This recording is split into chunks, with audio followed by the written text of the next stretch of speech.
Kneel before Zack! You can't go! All the plants are gonna die! I'm gonna take a bath. Bad dates. I'll alert the media. Boys, keep off the moors. It's evil! Don't touch it! The name's Pliskin. No more hangers!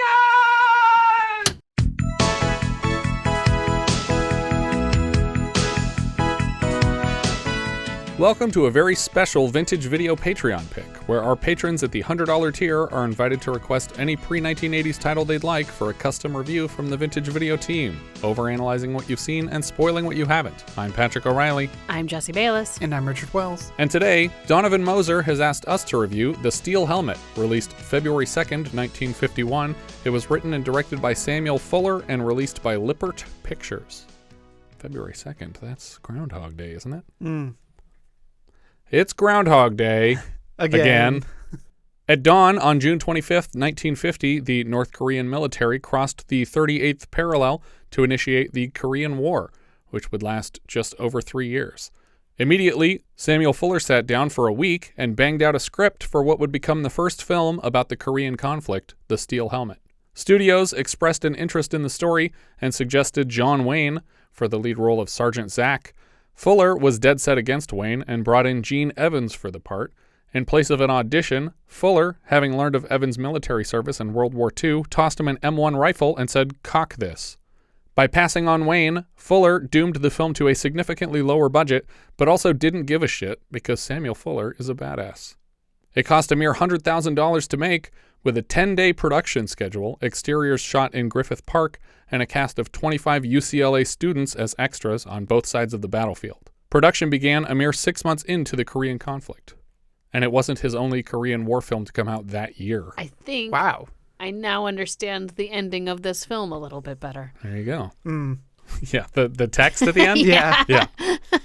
5 days into shooting, halfway through the production, Evans received word from Murray Lerner, an executive at distributor Lippert Pictures, that he would be paid out of his contract and replaced with the controversial choice of Larry Parks, hot off his testimony before the House Un-American Activities Committee. When Fuller caught wind of the scheme, he moved Evans into his own home and cut off all points of contact to the actor for the remainder of the shoot so they couldn't fire him. Many battle scenes made use of actual battle footage provided by the U.S. military. When they saw the finished film, in which an American soldier guns down a POW, and they speak critically of the internment of Japanese Americans during World War II, the military were predictably furious. Some even called for Fuller's arrest and charges of treason. Okay, just to be clear, so at this point, what are we, 51? 51. We're still backing up the whole putting people into internment camps thing. People still back that shit up today. God, Jesus Christ. Yeah. The film performed stronger than expected, grossing over $2 million on its $100,000 budget. We start with American soldiers marching in Korea with the title that reads, "This story is dedicated to the United States infantry." We dissolve to a steel GI helmet peeking over a ridge with a visible bullet hole on one side. The opening titles claim, and introducing Gene Evans as Zack, despite this being Gene's 13th film.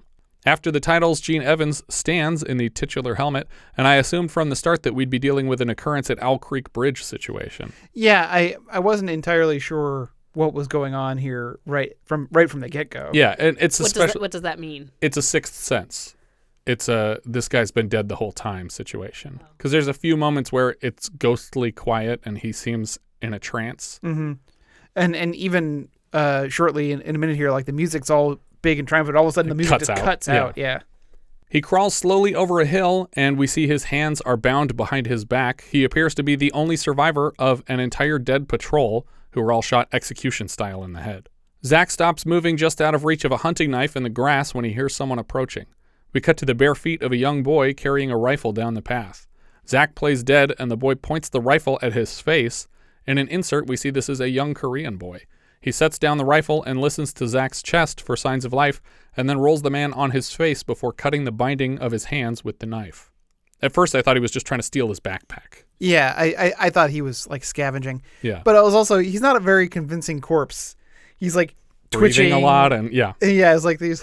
It reminded me of that Key and Peele sketch where Keegan is pretending to be shot on the ground, but he keeps moving and Peele keeps seeing him. like I saw that. But once the arms are free, the kid pulls the man into an upright sitting position and introduces himself as an ally. South Korean. Zack takes some pills and chugs from his canteen, and then he and the kid take a moment to treat Zack's wounded leg. Zack tosses a handful of ethnic slurs in the face of his rescuer. Talk more like a dog face than a I am no I am Korean. All right, so you're not a The kid assumes from the hole in his helmet that Zack has a bullet in his head, but Zack explains that it just spun around the inside. My dad served in the Vietnam War and said this was a fairly common occurrence and it would sometimes cut a line the whole way around their heads. Ugh. The kid recognizes Zack's M1 and knows to check the dead men for .30 caliber bullets. He says his family is all dead at the hands of the North Korean army. Zack tries to reward the kid for his help, but he doesn't have much, and the kid doesn't smoke. I got no chocolate show around. Give you a cigar? This character inspired the name of screenwriter William Hughes' dog, and Hughes then reused the name for a character in Raiders' prequel script, Indiana Jones and the Temple of Doom, where the part was played by recent Academy Award winner Ke Huy Quan. Presumably, the dog was both short and round. Short Round explains that because he saved Zack, they have to travel together now. It's a Buddhist proverb or something where my heart is in your hands, or your heart is in my hands. Yeah, I'm responsible for your life now that I've saved it. Yeah. Zack is viciously disinterested in company despite his injury and unfamiliarity with the area. When Zack realizes he can't get by without the kid, he orders Short Round to steal a helmet and boots off the dead man. Why not more? Because I know, like, when he was treating the Because wound... it's called steel helmet, not steel helmets. No, I'm Get not it? talking about more helmets. I'm talking about the fact that all of these guys had packs, and when he was trying to help Zack with his wound, he goes and grabs some powder to shake off onto the wound from another pack, like he needed more of it. But like, these guys probably all have rations. They probably have more water. Like, why are we not taking more? I think it's a balancing act because it's like, if I need to get pretty far, then I need to limit how much I'm carrying. But you're right. If the it's kid had no supplies, pack at all. Like, just give the kid a pack, put some food and water in it, and move on. That's true. Zack notices a big piece of paper taped to the boy's back. Prayer to Buddha, asking him to heal me if I am wounded. Oh, yeah? Thought you forgot to take out the price tag. I guess the assumption is that if he's shot, he will fall, and his back will face the sky where Buddha can read it. You just have to be very careful with your landing, because if you're covering the message, then he's going to be like, I don't know what that kid wanted. I thought it just said, like, bless me. Maybe it was a DNR. I don't know. He flipped over. Just before they leave the area, Zack is made to explain the boy's nickname. What is Short Round? It's a bullet that don't go all the way, and that's you, bud. You're not going all the way with me. They march together through a field and notice two people praying at a small Buddhist shrine. Zack warns Short Round to hit the floor if they start shooting, and they do. Zack manages to take them both out, and one of them feigns death to prepare for a sneak attack, begging for help. The voice is very deep, but Short Round assumes it's an injured woman, and when Zack tries to check the person out, they grab the knife to stab him, and Zack bashes the person unconscious, probably dead. He tugs open the person's clothing to reveal a North Korean uniform underneath. Well, these red gorillas dress like women, huh? You can say that again. Short Round checks both enemy soldiers for rounds and collects their weapons. Moving through a foggy patch of trees, Zack spots an American medic we'll come to know as Corporal Thompson. Relax, Bust. Take it easy. Got any chocolate? This is also where it seems like it's getting kind of, like, ethereal. Right, yeah. Like, you could almost speculate at this point that, oh, these are just other dead soldiers and dead people that they're encountering in this kind of weird afterlife space. But really, it's just a budgetary confinement because they're having to shoot it in probably one small soundstage. Right. Later, the man patches up Zack's leg while Short Round munches on candy. Thompson says they killed all his platoon too, and only kept him alive to patch them up. Thompson says he served in World War II with the 16th Infantry 1st Division, which is the same unit Samuel Fuller served in, nicknamed the Big Red One, which later became the title of another Fuller film we've talked about, The Big Red One. The two men and the boy share a feast that Thompson stole from the North Koreans when he escaped. Thompson also mentions here that between World War II and Korea, he used the GI Bill to attend medical school. On the move again, Zack nearly shoots another squad of American soldiers moving through the foggy swampland. Zack is legitimately angered by their careless formation, which would allow them all to be taken out fairly easily at once. He shouts to them from the fog to give them a sobering scare. Hey, you ballerinas, you're all bunched up! Where'd you learn to go on a patrol of special service? Holy smoke! Sounds like Sourpuss himself. Hey, that you, Zack? Yeah. Who the head? Yeah, where are you? Smack in front of you. Ah. It seems these men, led by Lieutenant Driscoll, know Zack, and one of them, Sergeant Tanaka, Zack refers to as Buddha Head, which I looked into it and I can't tell if that's a slur or not. I found conflicting reports that it's just a nickname for a person. It used to be a nickname for someone who is Japanese Hawaiian, and then it was just a term for Japanese people, but I don't know if it was derogatory or not because some people say it is and some people say it's not. So I'm just going to call him Sergeant Tanaka from now on, but in the clips when you hear people referring to someone named Buddha Head, that's who they're talking about. They immediately distrust Thompson, even though both men present the same story of being the lone survivors of their patrols. One of the men, Lieutenant Driscoll, asks Short Round if he can provide directions to a nearby Buddhist temple, and he doesn't answer. What's the matter? Doesn't he understand English? Sure. He just doesn't like you. The other soldiers admit they're lost, and weirdly, the teams head in opposite directions away from each other. Thompson goes with Zack and Short Round.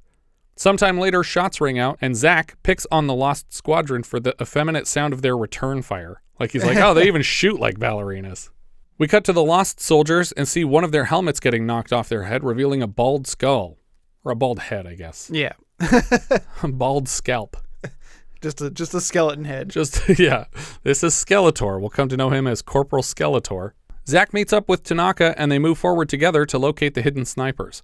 Tanaka draws fire from one position, and Zack spots the man shooting back at him. They pull the same maneuver again to lure out the second gun. With both snipers clocked, they cross guns and take aim at the enemy combatants at once. All right. Let's make some money. We see both snipers fall from their perches, and everybody breathes a sigh of relief. Zack orders the men to their feet and notices one of them is carrying around a big, heavy box, which he claims contains an organ, like the musical instrument, not a spleen. That's what I thought it was. I was like, it's an organ. I was like, what? This is our sergeant's brain. Hopefully we can revive him. Sergeant Disney will live again.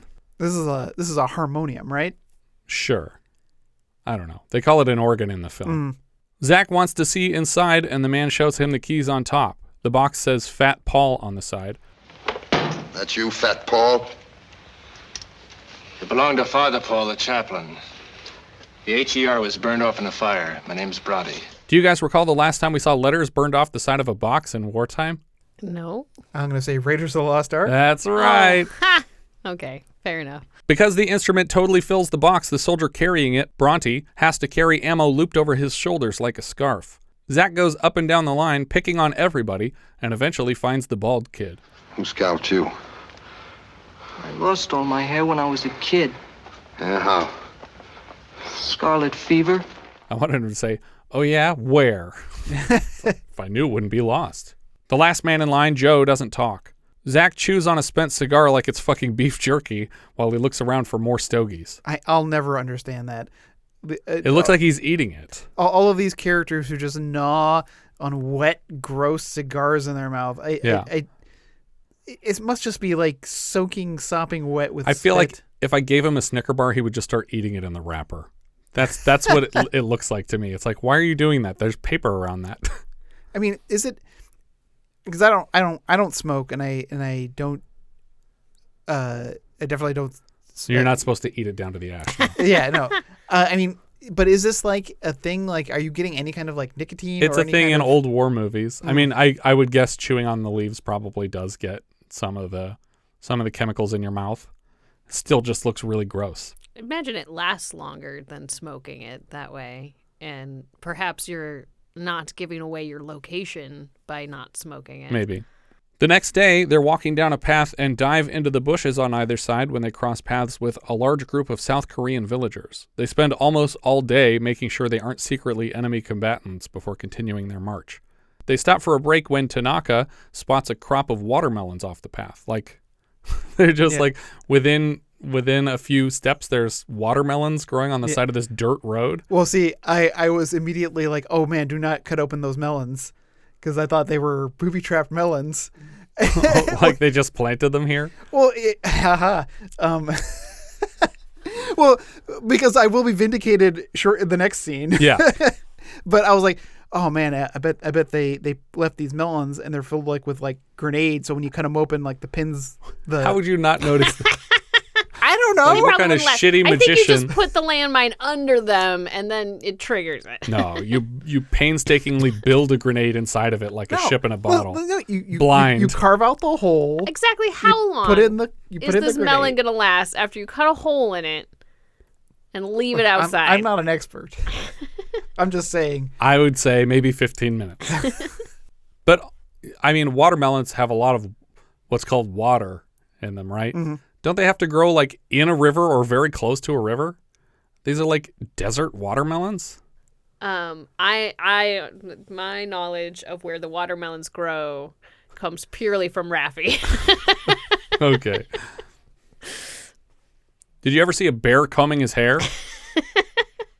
Now it's Tanaka's turn to pick on Baldy, and he tells the man to rub dirt on his head instead of tonics if he wants any hair to grow. One of the men interrupts the chat to announce that he discovered the body of a dead American just downhill from here. You sure he's dead? You gotta be sure, you know. Half his head is gone. Okay, yeah, he's probably gone. His melon. Oh. Someone suggests at least looking for dog tags, and Zack thinks that's a terrible idea. Dog tags? Are you kidding? But we ought to find out who he is. Look, Lieutenant. Don't let your emotions get the best of you. Dead man's nothing but a corpse. Driscoll ignores Zack's advice and sends the second lieutenant to collect the body's dog tags. The rest of the guys watch from above as the second lieutenant is completely obliterated by a sudden explosion from the dead body. Ugh. It's a meaty explosion. Yeah, too. it reminds me of bombs in the Tremors universe. Mm-hmm. When they just take a lot of meat and throw it in the air. Ever hear of a body being booby-trapped? Get his dog tags. Big deal. Might have been worth pointing this potentiality out if you actually predicted it. Instead, Zack immediately wonders where the man's pack is so he can look for his cigars. Everybody else seems disgusted by this reaction, but it's very practical. Over the next hill, they spot the Chang'an Sa Temple and head inside.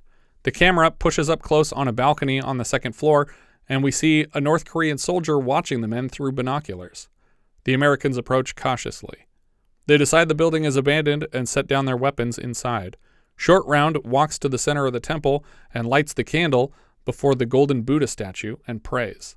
The rest of the soldiers file in behind him and remove their helmets out of respect to this deity who appears to have provided shelter for them today. Driscoll orders the men to treat this temple with the utmost respect, and immediately all their helmets and guns are clattering loudly to the floor. I can't tell if that was supposed to be a joke or not, but it looks like they're about to crack the tiles here.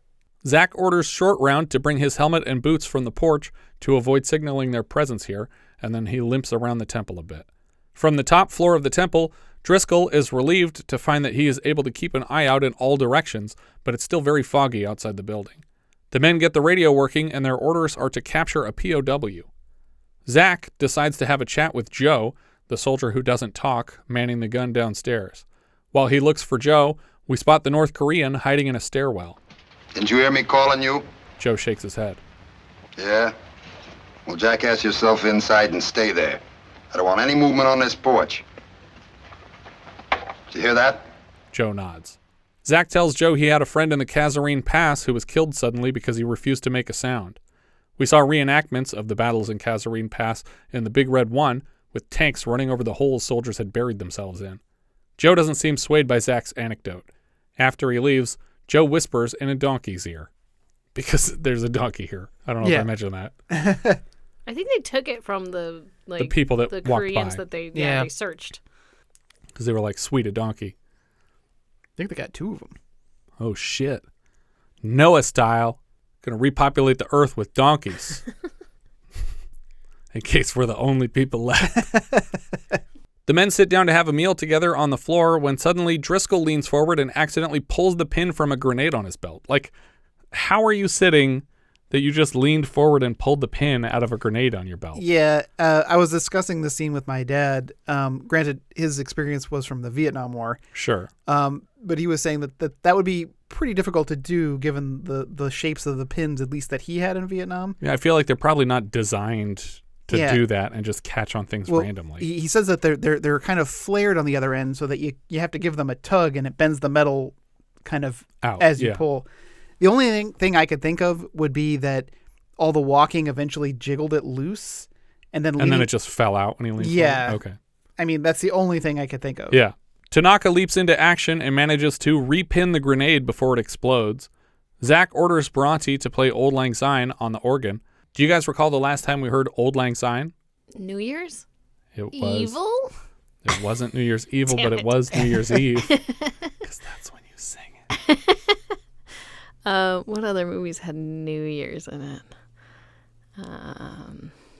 There was a Christmas tree in the scene, as there would be in a New Year's scene.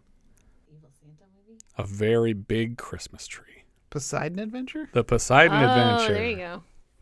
I was trying to think of the film that takes place on the college campus, but that was just a dance, right? That wasn't like a holiday dance. It was a graduation dance. I think it was in June. The Prowler? Yeah. Yeah, I think it is the summer. Short Round comes out mid-song and sings along with the instrument in Korean. The rest of the soldiers seem perplexed.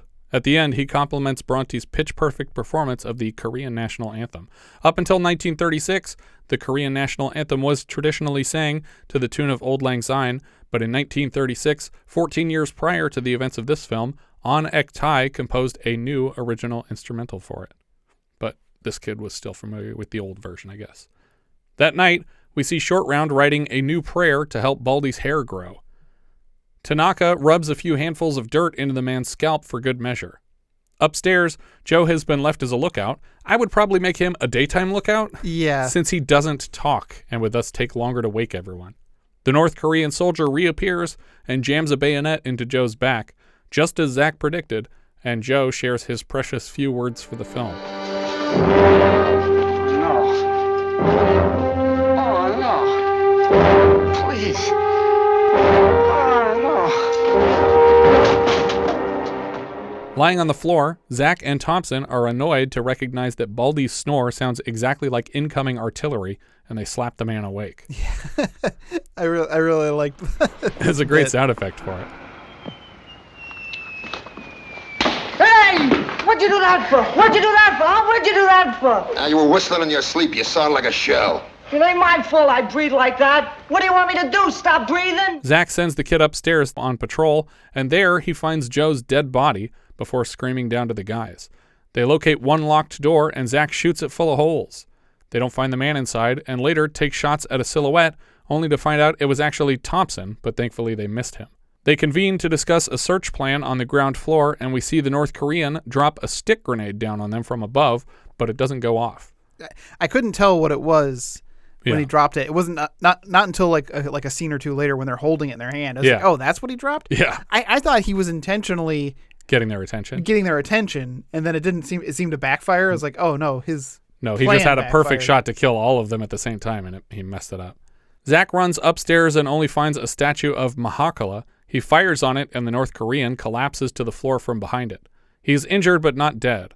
They've successfully collected a POW as requested. By chance, the man speaks fluent English. He heard them receive that order, so he's confident they won't let him come to any harm. Tanaka finds the dud stick grenade and determines that the pin never came out as designed, and then he tosses it at Zack like, the pin never came out, throws a grenade at his friend. As Thompson bandages the man up, the POW asks how he can show allegiance to a country that has been so terrible to his race. You'll pay for a ticket, but you even have to sit in the back of a public bus. Isn't that so? That's right. 100 years ago, I couldn't even ride a bus. At least now I can sit in the back. Maybe in 50 years, I'll sit in the middle. Someday even up front. There's some things you just can't rush, Buster. Which has become the new slogan of the Democratic Party. There's just some things you can't rush, Buster. Progress in moderation. Were there buses 100 years before this? There was. I looked it up. 1850? Yeah. Horse-drawn buses, but they existed. The POW destroyed the radio, but Baldy manages to repair it enough to receive a signal, but they can't broadcast with it. The voice coming through at them is positively apoplectic at the audacity of these soldiers using a radio that's broken. It's like, how dare you? I can just hear crackling from your end. Why haven't you fixed your dumb radio? Yeah, he's like, what's wrong with you men? It's like, he's so upset. Clearly it's broken, sir. What kind of men have a broken radio? What are you, at war or something? Do you guys recall the last time we saw a radio broken in a way that allowed a signal to be received but not sent? The Shining? More recently. Oh. It was described by a character in the scene as a freak reception. We can hear him, but he can't hear us. It's a freak reception. Because it didn't make sense that they could hear the guy, but they couldn't talk to him. I don't remember. It sounds familiar, but I can't. Super Snooper! Because he was out in the field and they were trying to tell him that a rocket was going to be launched. Right. Next, the POW tries to turn Tanaka. They hate us because of our eyes. He reminds Tanaka about the prison camps of World War II as though he'd forgotten. They threw Japanese Americans into prison camps in the last war, didn't they? Perhaps even your parents. Perhaps even you. You rang the bell that time. They did. The prisoner asks why he would fight for someone else's country when they don't even respect him, and he reminds the prisoner that it's his country too. A few times in their chat, he nearly loses his temper and unfortunately ends the conversation with some racist anti-Asian rhetoric, despite this actor being Chinese by ancestry. Knock off before I forget the articles of war and slap those rabbit teeth of yours out one at a time. The next morning, Zack finds Short Round composing a final prayer in the temple, and he rushes the kid out the door. He sits down at the same desk and takes out a small wooden chip on a string to paint Short Round on it as an unofficial dog tag for the kid. The men all prepare to leave. Tanaka is not excited about more walking and threatens to join the Air Force. Zack tells him there's nothing like the infantry, pointing out that in air or water, every near-death experience leads to another near-death experience because you're in the air or in the ocean. But in the infantry, you get hit, and that's it. One thing or the other. You're dead or alive. But you're on the ground. Get wise. Nothing like the infantry. Is he kidding? Zack goes to Bronte, who we learned earlier was a conscientious objector to the war, but later enlisted. He gives the man control of their 50 cal machine gun and says to play with this instead of the chaplain's organ if he hears anybody coming. Never play with a chaplain's organ, kids. Oh. On their way out of the temple, Driscoll inexplicably asks Zack to swap helmets with him, confessing he thinks Zack's is lucky. Let's trade helmets. I suspect it will kill you if we do. Zack tells him to fuck off. Get your own lucky helmet. Yeah. The prisoner is excited to see the Americans arguing. Zack lectures Driscoll on respect and the men he served with on D-Day in Normandy, men he would gladly give his helmet to. Another North Korean soldier sneaks out of the grass outside the temple. Right on cue, Short Round steps outside and gets shot. Inside, the Americans drop to the floor, and Zack and Baldy fire on the North Korean from upstairs until he stops moving. If only Baldy'd noticed this man before he opened fire. Baldy is left in charge to keep an eye out, and when Zack gets back downstairs, he sees them carry in the body of Short Round in Bronte's arms. Zack is clearly upset, but tries to put on a curt face.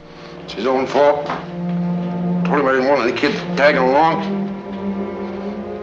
Take him outside and bury him. He throws the kid's dog tag gift on the floor, and Bronte turns with the boy and drops the kid's too big helmet and the prayer off his back. The prisoner picks up Short Round's last prayer and translates it for the room. To Buddha, please make Sergeant Zack like me. What a stupid prayer. In a fit of rage, Zack unloads on the man. Thompson immediately provides the prisoner medical attention, while Driscoll chews Zack out and promises to see him executed for this war crime. What are you waiting for, Thompson? Sew him up, give him blood. Are you kidding? You blew a hole in it as big as a tunnel. I can drive a truck through it. Ah! If you die, I'll kill you. Amazingly, Thompson is able to keep the prisoner alive for some time. The man begs for a prayer, and Zack is enraged again. I wanted him to just feed the guy Short Round's last prayer. Mm-hmm. There you go. How's that prayer for you? Prayers are good.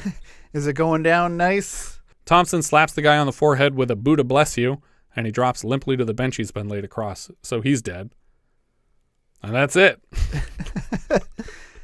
I don't know if they were trying to make a statement here, because so he's North Korean, he's supposed to be communist, and yeah.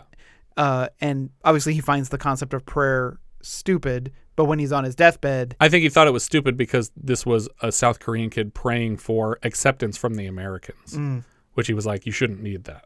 So yeah, okay, and what I thought they were doing was that when push came to shove, he was still willing to believe. Yeah. Baldy comes out shouting that they're suddenly surrounded by commies. They finally get the radio fixed and call in an airstrike. Or it's not an airstrike. I thought it was an airstrike, but there's cannons nearby. Yeah, I mean, the strikes are coming through the air. Yeah. Here we get a quick montage of actual military footage taken earlier the same year that the government would come to regret supplying for the film. Long-range American cannons bombard the forces outside the temple.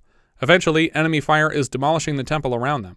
When soldiers swarm the building on foot, the Americans fire on them from all directions. One of the artillery, I think it's a tank, has the name written on the barrel. Oh, I didn't see that. Gladys, but spelled glad ass. Oh, nice. I thought, oh, that's great. That's from the stock footage? Yeah. That's awesome. A Chinese tank is staged behind some nearby bushes, and Tanaka takes it out with the bazooka he's been lugging around this whole time. Finally, you get like Chekhov's bazooka here. How annoying would it be to carry this around all the time and not shoot it at a tank? The tank footage of it exploding is actually production dailies because this tank was constructed from plywood, and it is handily destroyed as the temple is continually demolished by enemy fire. Bronte jumps on the M2 while Zack feeds him ammo. You never thought you'd be knocking them off like this, huh? What are you going to do if you come out of this? Stay in the army? Going back to my studies. What are you going to be? A priest. Can't you tell how pro-life I am? Blam, blam, blam, blam, blam. Unfortunately, his plans are cut way short when someone hits him from outside and Zack has to take over the machine gun. Tanaka asks for cover fire while Thompson checks out Bronte. Thompson whips off his Red Cross helmet and armband and takes over the M2. I never thought I'd be making money like this again. Hundreds of men charge the temple, and after thousands of shots fired, Zack is suddenly having flashbacks to Normandy. Did you hear the colonel? Huh? Did you hear the colonel? Did you hear what he said? Yeah, I heard what he said. Well, what are we waiting for? Get off the beach. Let's get to his crops. Gotta get off the beach. Got it. Another explosion knocks him to the floor, and Thompson, Driscoll, and Tanaka keep firing the machine gun out the window, or hole in the wall. Yeah. Where the men can see it all. That's good. One last combatant fires back and kills Driscoll, leaving just Tanaka and Thompson, when Baldy comes downstairs to celebrate their victory. Apparently, Zack is alive, just unconscious. Tanaka, Baldy, and Thompson confess they are hungry. First we'll eat, then we'll bury him. Sometime later, American forces discover the temple and the piles and piles of bodies surrounding it. The 4 survivors slink out of the building, and when asked for an officer, Thompson nods at Driscoll's grave before the men are led away. Zack stops to trade helmets with Driscoll's M1 tombstone because the man has earned his respect posthumously. A closing title reads, "There is no end to this story," because the war was ongoing at the time. I don't know how to end this script. There is no end. Look, I wrote it in a week, just like I said I would. It took an hour to write. I thought it would take an hour to read. So that's the Steel Helmet, everybody. I feel like this is a thinking man's war movie because it's mostly philosophical, and the shooting just happens in one quick bunch at the end. But I think those 2 scenes with the North Korean trying to sneak people over to his side are the most interesting. Yeah. And definitely the scenes that pissed off the military the most. Anything involving this North Korean character. Which is weird, because I was going back over this those scenes in my head where he's trying to convince them, it's like, oh, you know, America's doing you terrible injustices. Right. But then they come back with, it's like, well, yeah, but things are changing and it's going to get better and I'm going to stay until it gets better. I'm going to be part of making it better. Like, right. This seems way positive American. Yeah. Like in my point of view. It is pro-American in that sense, but I mean, 51 is well before like civil rights legislation was going through. So at the time that was still like, this is radical leftist propaganda that you're putting in this movie, that this guy thinks he's going to sit at the front of a bus at some point. That's unacceptable. Oh, see, I thought it was like, it's like, yeah, things are going to get better. I think that is Fuller's point. Okay. I think Samuel Fuller is saying these men know they can see the future of America. They have their eyes on the prize and they can see what the country could become. But I think that the reason the military got mad is because they feel like they're giving money to what should be like a America's Already Perfect movie, and aren't we great? And it turned out to be like a, yeah, we're a really flawed nation, but we're trying to get better. And Tanaka ends up saying close to the same thing, which is that it's like, yeah, my parents were born in Japan, but I was born in America. Like, this is my country. I am an American. And so I'm doing what I can to show them this is what an American can do. I fought in World War II. Now I'm here fighting in the Korean War. I'm doing my part for my country. And obviously the stuff where they end up killing this guy, even just shooting at him if they had saved him, like that's enough that there's no way John Wayne would play that part. Yeah. Because John Wayne has to always be the good guy, I mean, John Wayne might have socked him in the face. Right. But I think more likely if John Wayne had played this part, he would be like, that's not what my character would do. He wouldn't shoot this guy. So someone else will shoot him and I'll interrupt it or something like that. And then we'll lecture him about costing himself his furlough.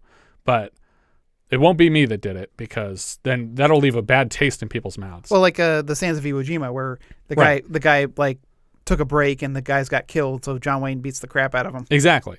But we have the scene where he shoots the guy up and he ends up dying from the wounds, which is a war crime. Yeah. And the character is not treated like a war criminal by the ending of the film, I don't think. Well, he's treated kind of like a shitty thing happened to all of us, and this is what you had to do in the moment.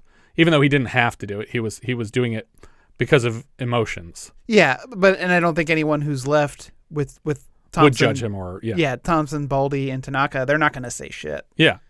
But when the military took exception to this scene, they went to Samuel Fuller and they said, "Why do you think that this is acceptable to show America like this? This makes America look much worse than it is." And he's like, "No, it doesn't, because I fought in World War II and this shit happened all the fucking time." And then he went to the Pentagon and asked for them to confirm all these cases that he had witnessed personally or that he was aware of, and said to them, "Look, this is the thing that happens. It happens in wartime. And you can turn around and say, oh, then we shouldn't have done what we did in World War II, but no one's going to agree with that because that was taking out the Nazis." You know? And so his point was just, if this makes America look bad, then America is bad because this is what America did. And for Fuller to be doing this in 51 is insane. Yeah. To be telling these characters' stories, like Tanaka, that's such an incredible arc for a character that you would never see, and I've never seen anything like that in any war movie.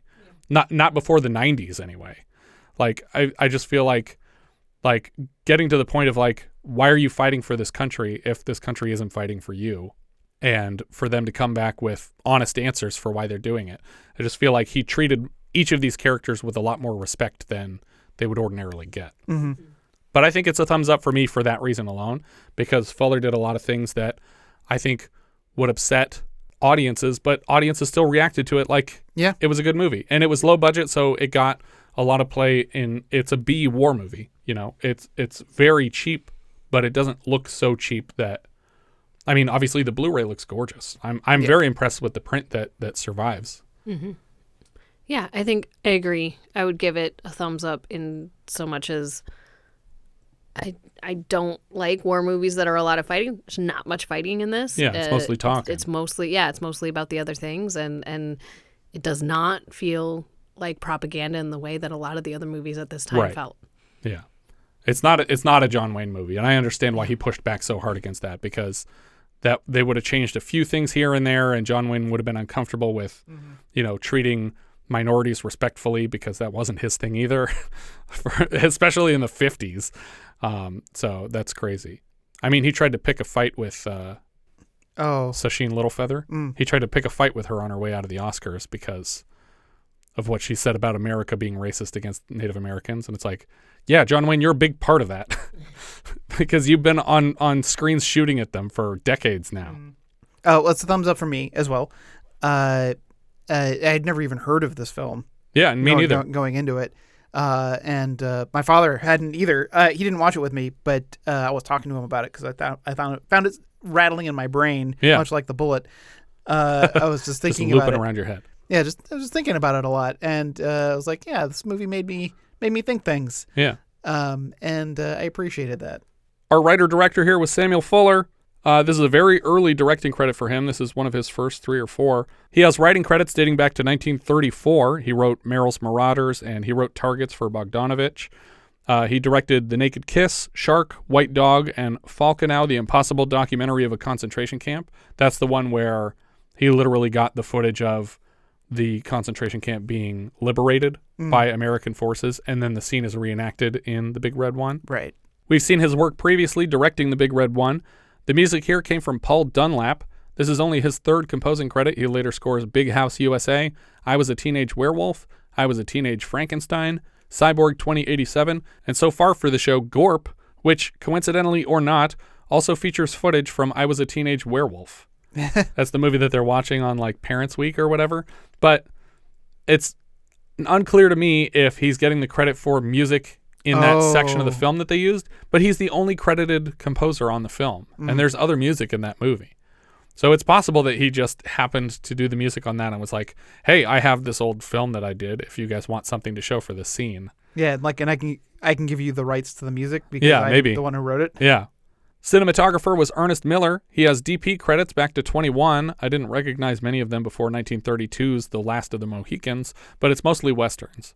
The editor was Philip Kahn. He cut Arabian Nights, House of Frankenstein, and Black Friday. Gene Evans played Sergeant Zack. He was deputy sheriff in Ace in the Hole, Chief Malumphry in Operation Petticoat, and Phineas Mitchell in Park Row. Evans basically recycled this character into a new character named Sergeant Rock in Fuller's next Korean War film, Fixed Bayonets, released, as I said, the same year. Robert Hutton played Private Bronte. He has lots of fun sci-fi credits like The Man Without a Body, The Colossus of New York, and They Came from Beyond Space. He also played an insurance agent, uncredited, in a movie called Can Hieronymus Merkin Ever Forgive Mercy Humpy and Find True Happiness? That's the full title of the movie. That's a mouthful. Can Hieronymus Merkin ever forget Mercy Humpy and find true happiness? That sounds like a way to remember the planets or something. Doesn't sound like a movie. I beg you that we never watch that so I don't have to try to fit it on to any sort of like calendar. Yeah. We last saw him as Dr. Richard Warren in Trog.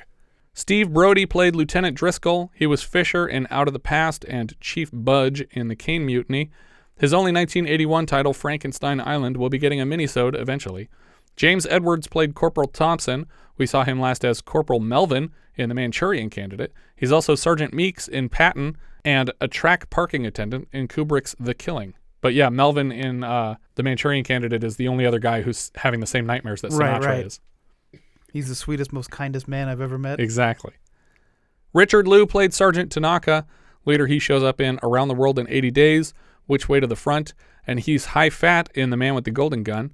Sid Melton played Joe. That's the guy who doesn't talk. He's possibly best known for the part of Salvador Petrillo, late husband of Estelle Getty's Sophia Petrillo, in 7 episodes of The Golden Girls. William Chun played Short Round. Not many other credits, unfortunately. I thought he did a great job here. Neil Morrow played First GI. He has bit parts in later Fuller films like Shock Corridor, The Naked Kiss, and White Dog. And Lynn Stalmaster played the second lieutenant. He has mostly casting director credits on films as recent as Battlefield Earth. For our show so far, he was the casting director on The Black Marble, Holy Moses, Secondhand Hearts, Foolin' Around, A Change of Seasons, Superman 2, Stir Crazy, On the Right Track, Caveman, Blowout, Mommy Dearest, and Looker so far. Was he the casting director on this? No. And he exploded in this movie, not in real life. I mean, he exploded onto the scene and did a great job as a casting director. But the animal is inside out. Yeah. And it exploded. What is that from? Galaxy Quest. That's right. It's a rocket, doesn't have any vulnerable spots. I think that's everything for the Steel Helmet. Thanks again to Donovan Moser for their generous contribution to the show. If you have any thoughts you'd like to share, you can find our socials at linktree/vintagevideopod. Thank you so much for listening, and I hope you'll join us next time when we'll be discussing Whatever You Chose.